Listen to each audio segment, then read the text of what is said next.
Hello everyone and welcome to Author's Corner with Clint Dawson. Today we are going to be reviewing Red Harvest Moon by Miles Hurt.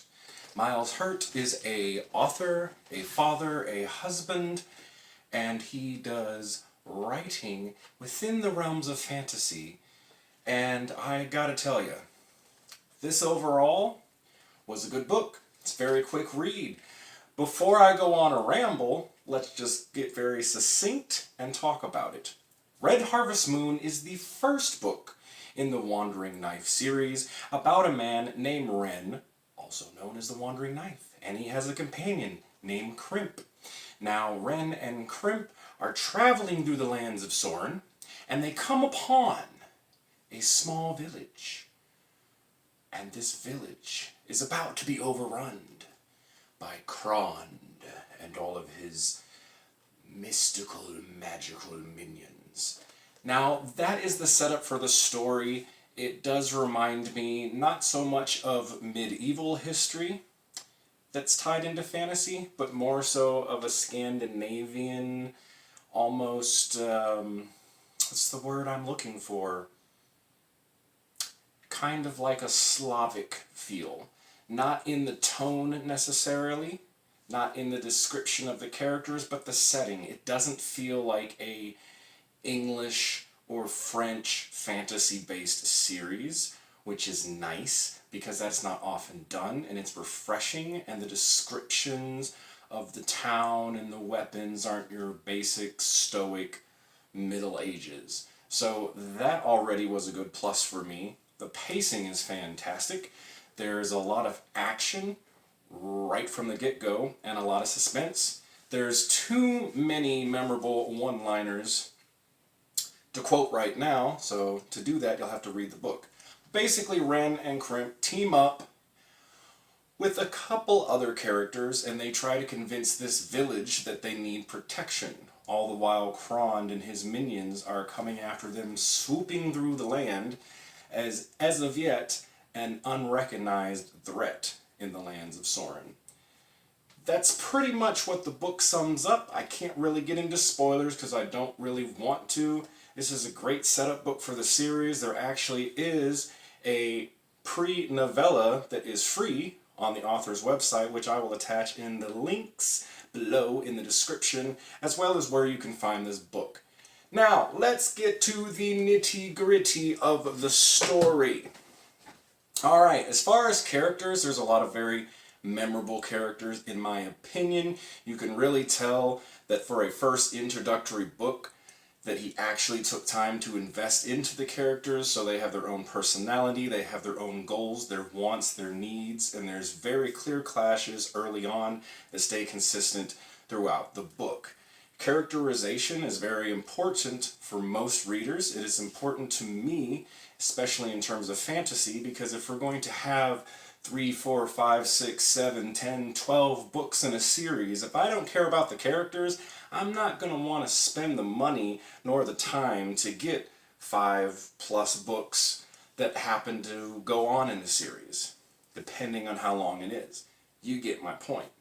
Characterization, I would give it about an 8 out of 10. I almost gave it a 9, but I want to be very reserved in my ratings. For a first book coming out the gate, 8 out of 10, and I am sure when a second book comes out, it's going to rise up to a 9 and 9.5, because I really like how the characterization is going. As far as plot moves pretty fast. I didn't see any plot holes. Most of my questions that I was thinking of were answered, but they're not answered on page 1. Miles does a really good job of not info dumping us into this world. We're slowly finding out things about the area, but that's just it. We're finding about the area. This is not a broad scoping adventure. It's very well secluded, and I think it's a good authorial intent, I'm assuming, but it's a very good mechanism in where we get introduced to the world without, well, what's this land off here, and where are these elves here, and these ships here, and this country is coming here with this. We don't really have that. We know that it's going to branch out by how the story is presented, but it's very succinct and localized which I think is a very refreshing take. Plot, I'm going to give 9 out of 10. Pacing, 9 out of 10. Alright, now let's talk about some things that I didn't like. We always have to have pros and cons. There's not going to be a lot going into this, you know. Being a self-published author myself and knowing the cringy pitfalls and still discovering them as I go along, I tend to look for them in other self-published works. There's not that many here. Like I said, the author took his time writing this book, and you can tell he's invested. That's something that kind of stands out with self-published authors. If they just are putting out a book for a book's sake or putting it out for a deadline, you can kind of get that feel as you go on throughout the pages. It didn't seem heavy, it didn't seem rushed.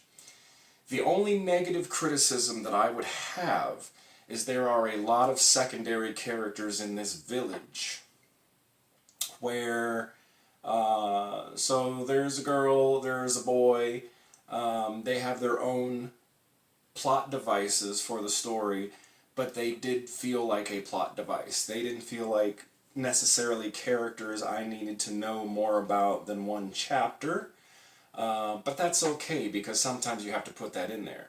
However, there were a couple of villagers where I'm just like, okay, well, this person says this person says this.